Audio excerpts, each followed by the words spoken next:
As we continue our coverage of Demora's trial, we want to give you more behind-the-scenes insight. Channel 3's Amanda Barron joins us now. And Amanda, this takes a lot of coordination between a lot of people. It sure does, not just the court system, but also what we're doing here to make sure you get all the information you need. You know, from photographers planted outside the courthouse waiting for the key players to walk in, to the reporters in the media room that's separate from the actual courtroom, giving you web updates and the reports we bring you in each broadcast. We do our part to bring it all to you. But one part of what we do has to stop at the courthouse entrance, and that's where Bob Novak comes in.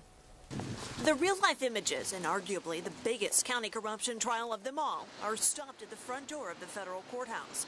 No cameras are allowed inside.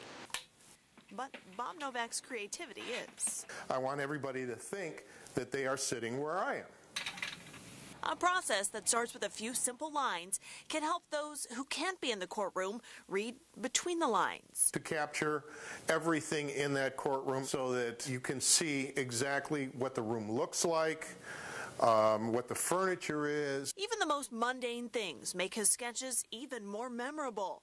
It's a concentration that can't be broken. It's almost like listening to the radio. Sometimes I'm thinking, I can't believe what I'm hearing. But any bias doesn't make it into the sketches. I draw what I draw, the way it is. Novak has made a living with his art, but it's been about 30 years since he's done courtroom artwork. First half hour to an hour, it was like, I don't know if I can still do this. Those nerves were nothing compared to the time he was hired by NBC Nightly News to sketch the Jimmy Hoffa grand jury investigation. All these Tony Soprano types are in the hallway. One guy starts walking towards me. It's over at what I'm doing. He says, "You make me look good, kid. We know where you live."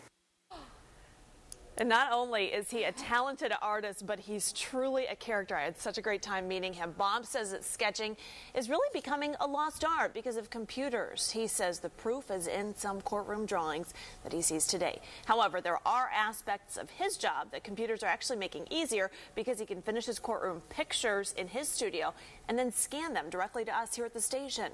Bob says that anyone who loves drawing but feels pressured to use computers and understand technology should learn the computers because that is the world now. But he encourages people to stay true to the art of sketching. He says that need is always going to be there. Now, there are plenty of other impressive things on his resume. He was also hired by NBC Nightly News to sketch the Kent State civil suit hearing. So really, he has an impressive resume. You saw a Sega game in there. He did the cover for that. Wow. First pitch when it was Jacobs Field. So he has a resume that really any Clevelander and really anyone would be proud of. And you said that as you were watching him do this, that he can just sketch those beautiful drawings in a moment. It just took a brief second for him to draw that Jimmy Demora sketch while I was there. And that threat that he had mentioned was hilarious. I don't think I'd be able to draw a straight line after hearing something like that from He said he was definitely nervous after it happened, but he shook it off. He was just about 22 years old, too. Wow. And prior to that, he worked right here at Channel 3, so That's we know fantastic. his resume is impressive already. Of course.